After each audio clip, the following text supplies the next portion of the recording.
Before we begin, you should know that this episode contains some foul language.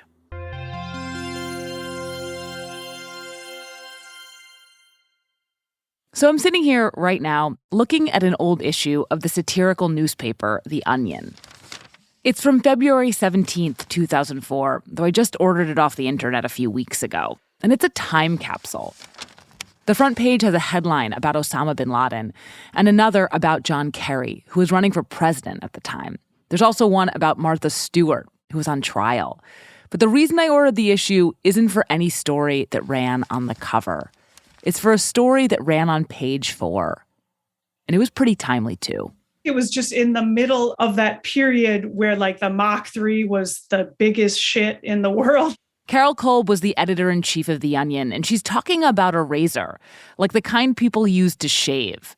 And the reason this razor was the biggest shit in the world is that it was the first ever razor to have 3 blades. The Mach 3 from Gillette, the first triple blade shaving system. 3 blades specially positioned to shave progressively closer. You take 1 stroke, it takes 3. So you don't have to. When the Mach 3 came out in 1998, it was a splashy new product and a huge seller for Gillette, the company that dominated the razor business, not just in terms of sales, but in terms of innovation.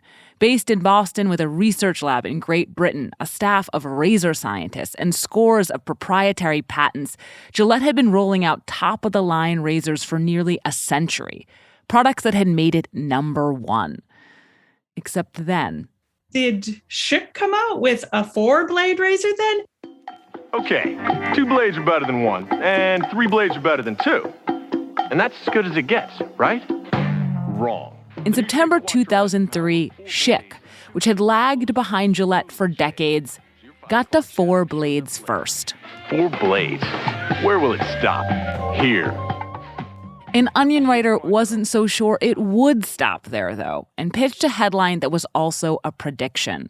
A headline that ended up on page 4 of the issue I bought off the internet. The headline was, "Fuck everything. We're doing 5 blades." And so it was just like, well, you know, if they're going to step up to us, we're going to fucking beat them down. We're going straight to 5. Fuck everything, we're doing 5 blades was pitched and written by the Onion staffer Joe Garden.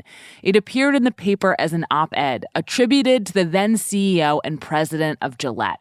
It reads in part, "Would someone tell me how this happened?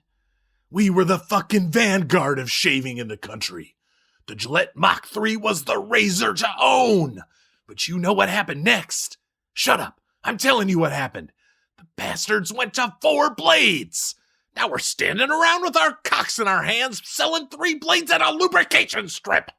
It was just like, I'm a fucking businessman and this is my life. This is my life. And if someone's going to, like, you know, fucking step into my court, I'm going to slap them down. You want to fucking take our shit and go to 4? We're going to, like, fucking go to 5, baby. They did proceed to do that. Did they go straight to 5?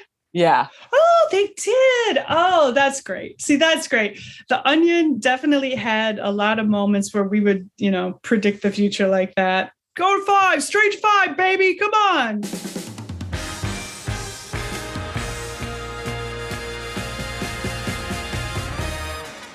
I'm Willa Paskin, and this is Decodering.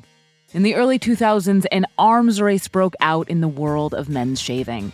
After decades with razors that had only 1 blade, and then decades with razors that had only 2, the number of blades rapidly spiraled up and up and up.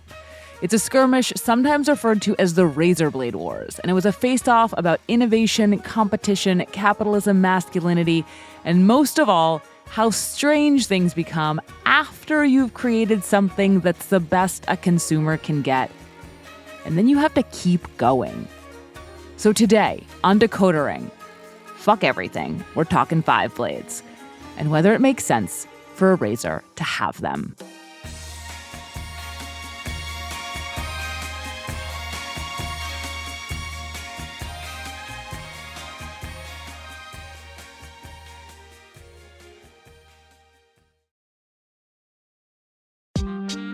Have you ever thought, ugh, this water is too wet?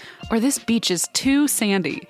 My name's Christine. And my name is Zandy. And we're the hosts of Beach Too Sandy, Water Too Wet, a podcast where we do dramatic readings of the most wild and off-the-wall reviews on the internet. We find the funniest real reviews about everything from Vegas weddings, matchmaking services and Trader Joe's, to caves, toddler beds, and Spirit Halloween. You won't believe the things that people think absolutely must be said on the internet. How else would everyone know that some caves don't have Wi-Fi? We hear about the good, the bad, and that one time Spirit Halloween sent someone a dildo instead of a Halloween costume. And believe it or not, we got to the bottom of it. Join us every Wednesday wherever you listen to your podcasts. Beach Too Sandy, Water Too Wet is brought to you by the Forever Dog Podcast Network. So before razors had names like Mach 3 and Quattro, all a razor was a blade known as a straight razor. And in general, people didn't use one for themselves. The idea of shaving yourself would have struck 19th century Americans as very, very odd. Rebecca Herzig is a professor of gender and sexuality studies at Bates College and the author of, among other books, Plucked, A History of Hair Removal. If people wanted to get a shave, they would go see a trained barber and sit down and do that scene that, where, they put the hot, warm towel on your face. That's because of how a straight razor works. It's this unsheathed, sturdy, stiff, very sharp piece of metal that can last a lifetime. But it's a hassle.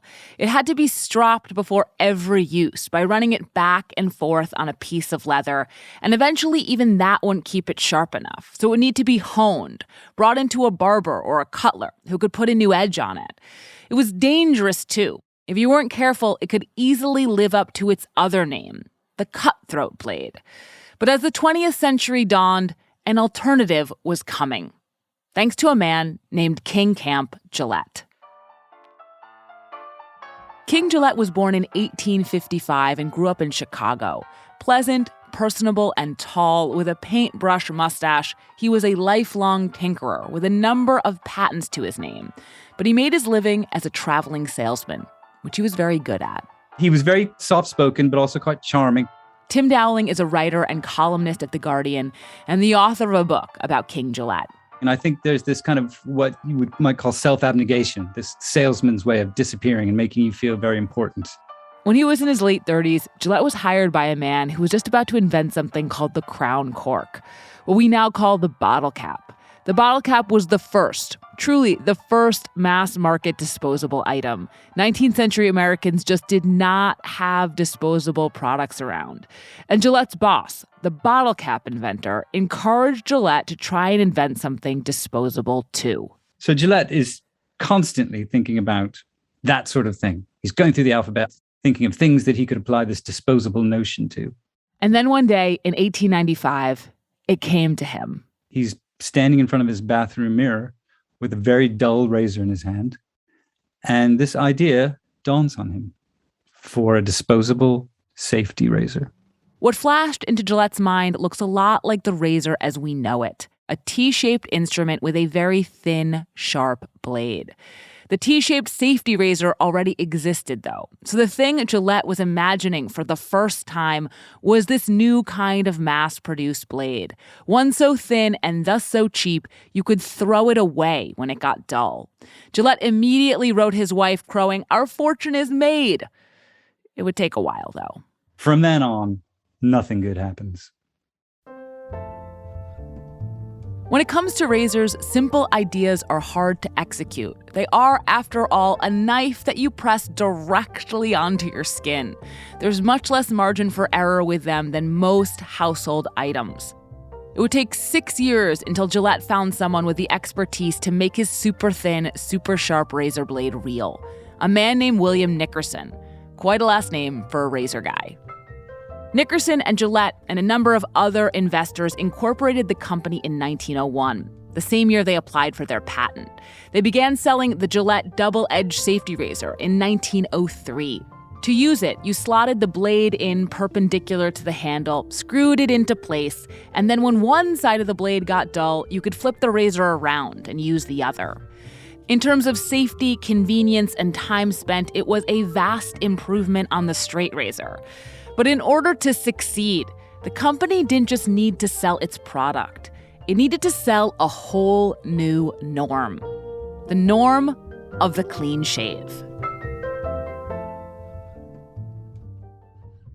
So as I mentioned earlier, going into the 20th century, most men did not shave themselves. They went to the barber. But that was time-consuming and expensive, so middle and lower-class men did not shave with anything like modern-day regularity. Scruff abounded. Gillette needed to convince men that scruff was unappealing and that shaving should be a safe, daily, solitary ritual conducted at home. The company started by teaching men how to shave for themselves. Use a different edge each day, and you'll get an equal amount of use from both. That's what this man does. He's wise. He washes before shaving and lathers very thoroughly. This is half the battle, really. In other advertisements, Gillette told customers where to shave, not at the barbers who it impugned as effeminate. It also suggested why men should shave, to be clean and hygienic, supposedly unlike the swaths of new immigrants, particularly from Eastern and Southern Europe, streaming into America at the time. And all of this worked. Between 1905 and 1917, Gillette saw its sales go up 20-fold. But its real breakthrough came during World War I, when it taught men how often to shave. As the U.S. entered the war, Gillette landed a contract with the U.S. government to supply every serviceman with a Gillette shaving kit. A shorn face helped get a good seal on a gas mask. By the time the war was over, Gillette had sold over 3.5 million razors and 32 million blades. But even more importantly, it had gotten a generation of men into the habit of using Gillette products to shave every day, elevating the clean shave into a masculine ideal it had just not been before. In just 2 decades, Gillette had created its own customer. And it had done all of that with just one measly blade. But more blades were coming.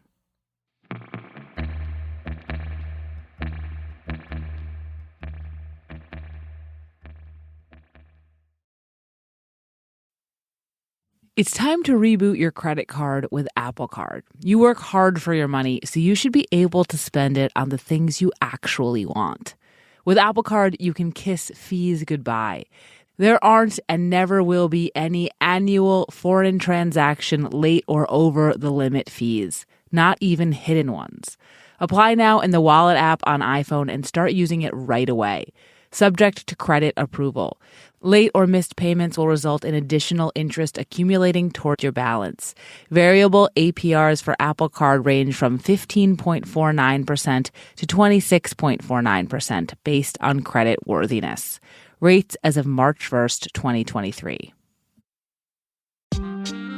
Have you ever thought, ugh, this water is too wet? Or this beach is too sandy?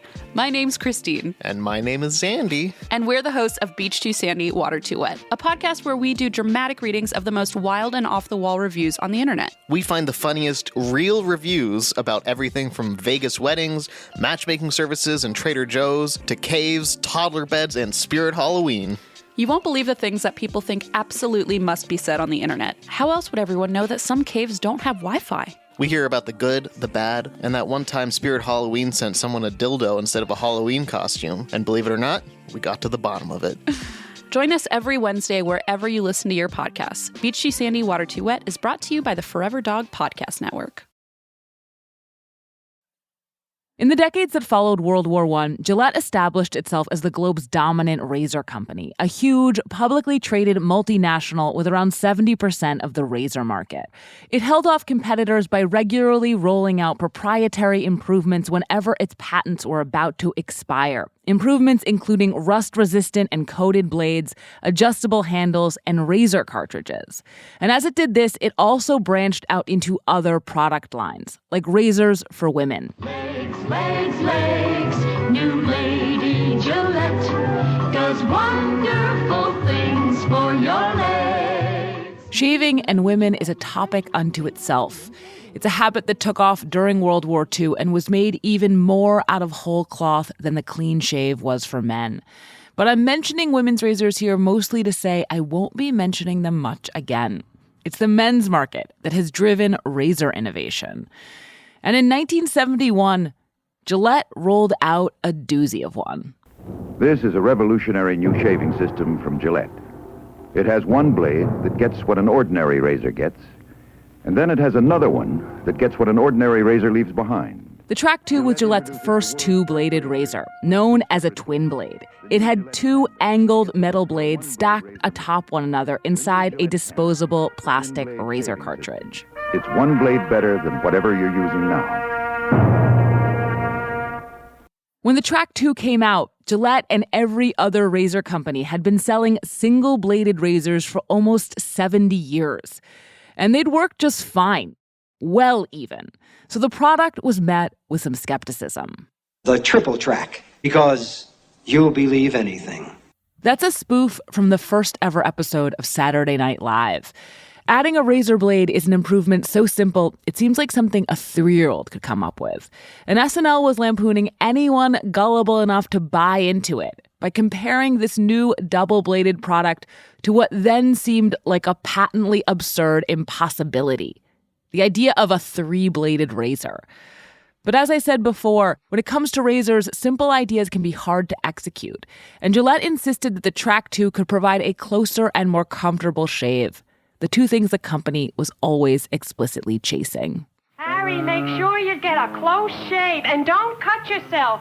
You gotta look good for the wedding pictures. Don't worry, this is a Track 2. 2 blades, but recessed so they're safe. Real people also seemed to think the Track 2 was an improvement. It was a smash for the company. The whole, is an extra blade bullshit never occurred to me, because I think most people would agree that 2 blades probably does work a little bit better. It just didn't seem excessive. Dan Koeppel is a writer and journalist who has written a lot about razors. So much so that I've come to think of him as something of a razor blade zelig. This is kind of personal, but I was very young in school. I entered college when I was 17. I wasn't even able to shave then. So shaving became this real symbol of manhood, of sexuality, of being able to relate with humans in a physical way. And I got really into it really early. I always liked shaving and trying different razors. When Dan was beginning to shave, the most popular Gillette razor among his peers was a 2-bladed razor. But it wasn't the Track 2. It was a fully disposable plastic razor with a Track 2 head on it. And the unassuming name, Good News. It came out around the time that there was a lot of bad news in the world, like Watergate. Inflation was a huge problem. So there was a lot of bad news, right? 2 blades are better than 1 blade. I get the best shave I can get. 2 blades are better than 1 blade. That's the Good News razor from Gillette. Initially, the Good News was a big success for Gillette, until it became a really big problem. Solving it would ultimately launch the razor blade wars. 2 blades are better than 1 blade. That's the Good News razor from Gillette. The Good News was a fully disposable plastic razor. When I say fully disposable, I mean forget just tossing the blade or the cartridge that held them. The cartridge was molded to the handle in this case, so when the blade got dull, you just threw the whole thing away. This made the Good News really convenient. It was also really cheap. It cost like $0.25. That was the price of one Track 2 cartridge. And this created a long-term problem for Gillette. For decades, the company had made money on shaving systems, razors that had 2 parts, handles and blades. At the beginning, the handles had been expensive, but the company had long since transitioned, so they sold the handles for not so much and made most of their money on blades and cartridges. This model of selling the platform at a low cost and locking people into refilling it at a high one is also how printers and cell phones work. It is so associated with Gillette, though, that it is literally called the razors and blades model. But now, with the Good News disposable razor, Gillette was walking away from that. It was undercutting its own bottom line, turning customers who used to buy expensive proprietary razor systems into consumers of a much cheaper, dinkier product that was indistinguishable from what other companies were selling. Gillette is this company that is shaving. And yet they had kind of sorry, I'm going to say this, they kind of shit the bed. The company that had helped invent disposability was now selling a product that was too disposable. By the late 80s, with profits flat, corporate raiders circling and disposable razors close to 50% of sales, some executives finally decided to tackle the problem. A blunt British executive named John Simons led the rebrand. He hated disposables so much that in one meeting, he threw some Good News razors on the ground and crushed them under his heel. Under Simons, Gillette wouldn't stop selling disposables altogether, but it did stop advertising them, even as it planned to re-advertise the whole company. Gillette was not going to be known as the purveyor of something hollow, disposable, cheap, and plastic. It was about luxury, quality, manliness, steel. It was.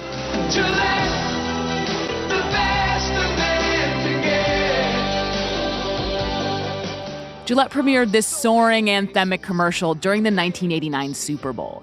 It shows men slogging through mud, crushing it at the stock exchange, laughing in tuxes with their buds, running to their women, embracing their fathers, cradling their infant sons. It is so earnest and corny and 80s, and it works so well. So well. Gillette would use this slogan until 2019. The ad wasn't made to sell any one particular razor, but about 6 months after the campaign premiered, Gillette announced they had a revolutionary new product on the way, their first completely new razor in 13 years, a product that was going to prove Gillette was, you know.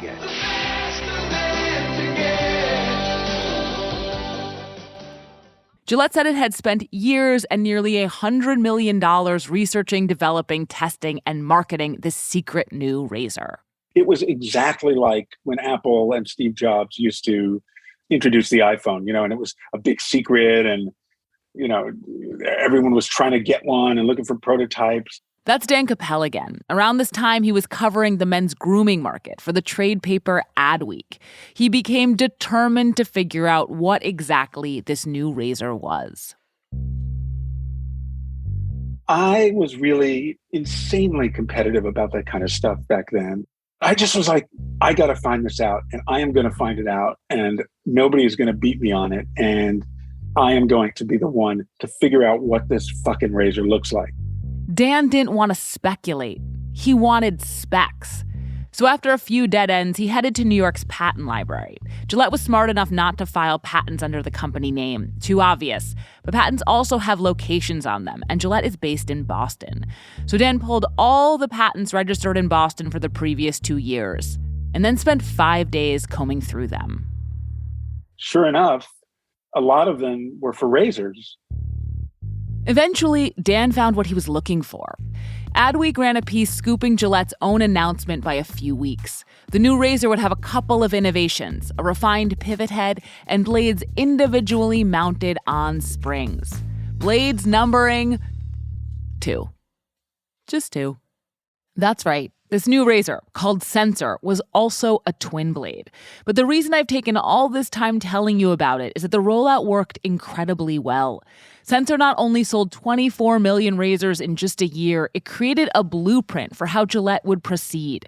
Develop tech-heavy, patented razors, market the hell out of them, and charge a lot for the cartridges. 8 years later, in 1998, Gillette announced that it had a new razor coming.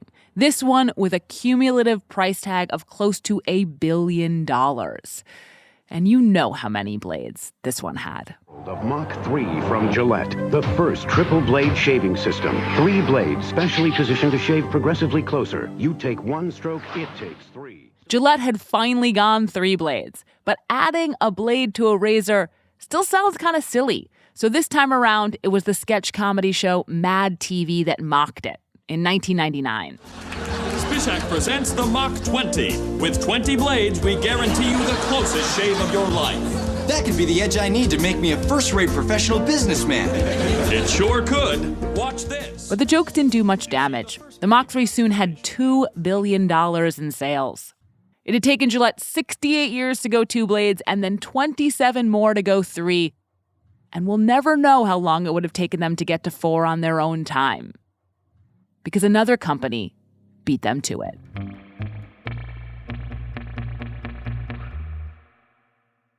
Hey there, my name is Jody African, and I'm the host of a new podcast from TED called Good Sport. I've learned a ton of life lessons from playing sports, from watching sports, and from covering sports in my career as a journalist. During our first season of Good Sport, we'll look at hotbeds of talent, how a new sport like F1 can break through, how to deal with aging out of playing sports at the highest level, and lots more. Check out Good Sport wherever you listen. Hey everybody, it's Tim Heidecker. You know me, Tim and Eric, Bridesmaids, and Fantastic Four.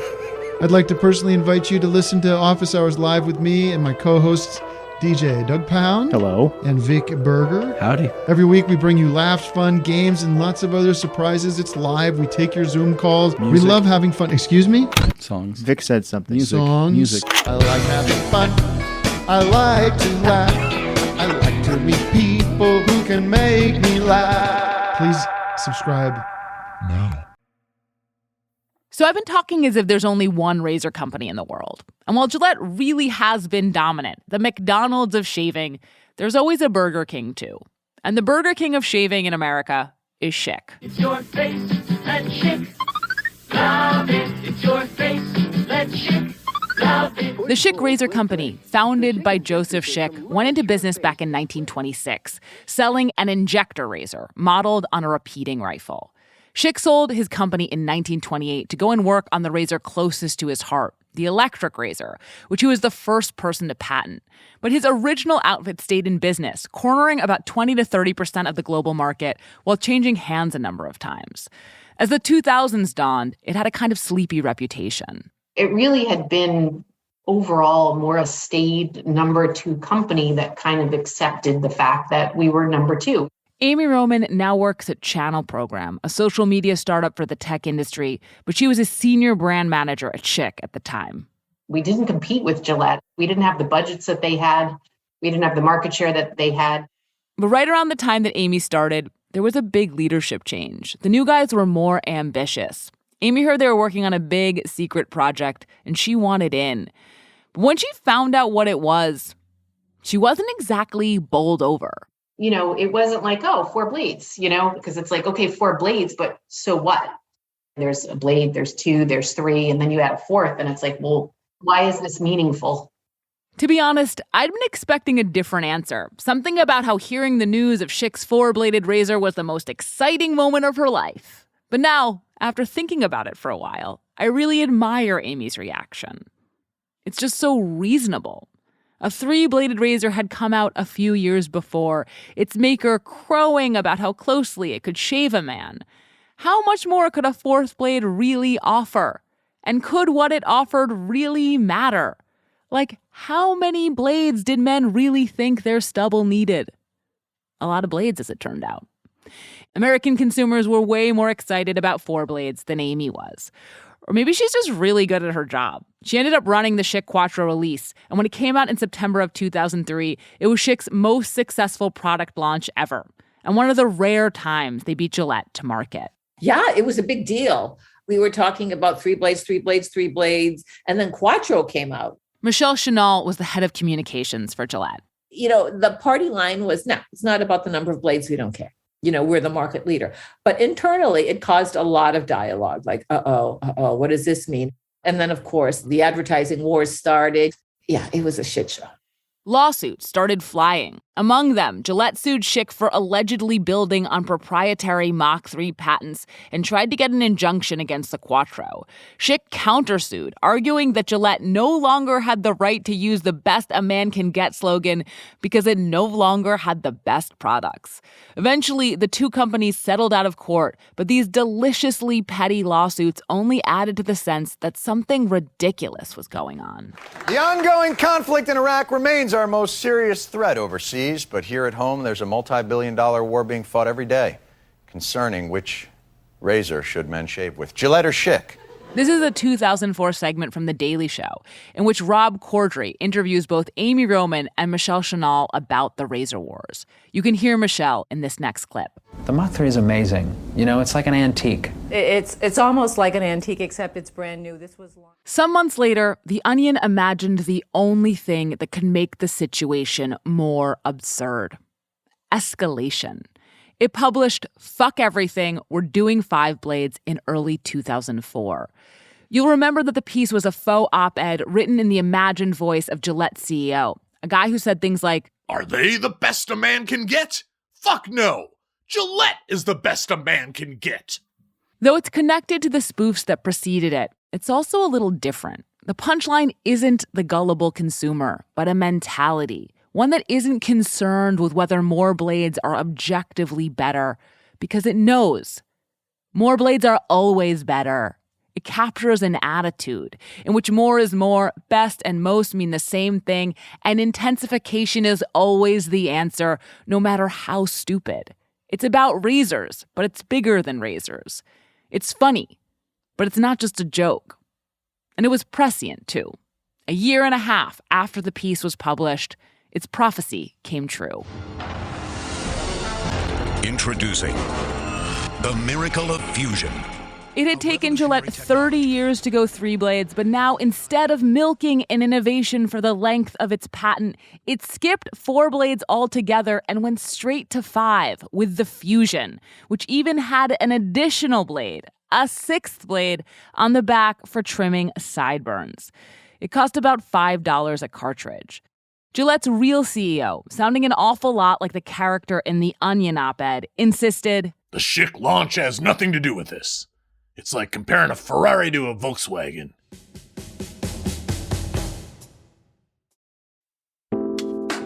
You know those conversations you play over and over and over in your head, but find really difficult to actually have? That's exactly what Death, Sex, and Money does. Gets those thorny issues out into the open.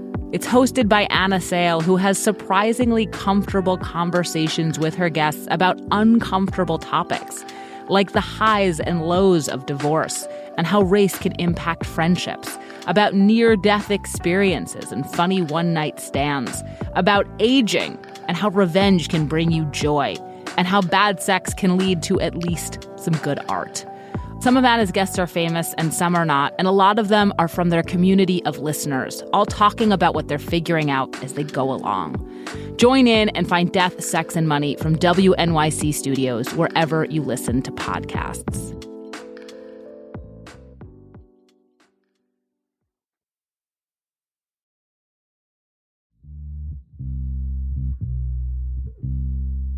Going 5 blades worked. The Fusion sold well and is still Gillette's flagship product. But also, it didn't. The razor blade wars seemed petty and absurd. 5 blades might shave a bit closer, but the cartridges are big and hard to clean.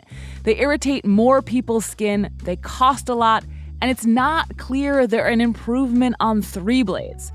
Or at least not to Dan Koeppel. I told you he was a razor blade zelig, and I meant it. In 2015, he wrote an extremely in-depth review of razors for the consumer product site Wirecutter. He personally tested hundreds of razors and assembled a whole panel to do so as well. We did like a legit many months test because it takes a while to evaluate a razor. It's not like just one shave and you're done. You have to see how long the blade lasts. You have to see whether it cuts you early, late, different kinds of face and skin. There was a clear winner. I found, and all of our testers pretty much agreed that Gillette did the best. The Gillette Mach 3. Shaving is idiosyncratic. So I wouldn't deny anyone their pleasure in any particular razor they would want. But from sort of an objective standpoint, I don't think it makes much sense to go over 3 blades. What I want you to take from this is less a straight-up product recommendation than a sense that by 3 blades, if not sooner, razors were good enough that so-called improvements were a way to sell a new, but not always meaningfully better product. Tellingly, Gillette has held the line at 5 blades, even as some other brands have moved on to 6 and 7. They're still chasing closeness, though, now with heated and vibrating handles, lubrication strips, and razors with names like the Fusion ProGlide FlexBall. The debut of that razor was attended by the Atlantic journalist Kaitlyn Tiffany when she was writing about the razor market for Vox. They had this big press event and then announced that it could cut your hair 23 microns shorter than the previous razor. Have I ever looked at someone's face and been like, I think you missed the last 23 microns? With improvements so microscopic, maybe it's no wonder that Gillette, which is now owned by Procter & Gamble, has seen its market share fall to 50%, even as the whole razor market has gotten smaller. Young people have different attitudes about body and facial hair, and they shave less.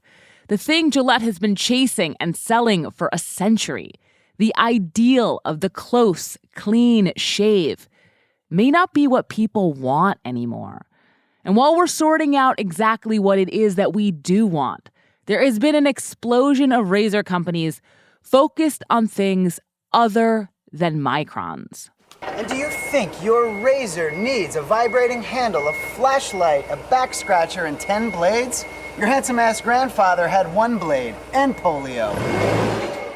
That's from a viral advertisement for the direct-to-consumer brand Dollar Shave Club, which along with Harry's has undercut Gillette by selling cheap blades with an unfussy macho ethos. There's also a gender-neutral line from Bic and companies that offer chic new colorways. Most head-spinning of all, though, is that there are now a number of startups focused on comfort and easily irritated skin that all proudly sell a sleek new razor with just 1 blade. 2 years ago, we launched the single-edge safety razor, which... If this is starting to feel like the snake eating its own tail, there's a reason for that.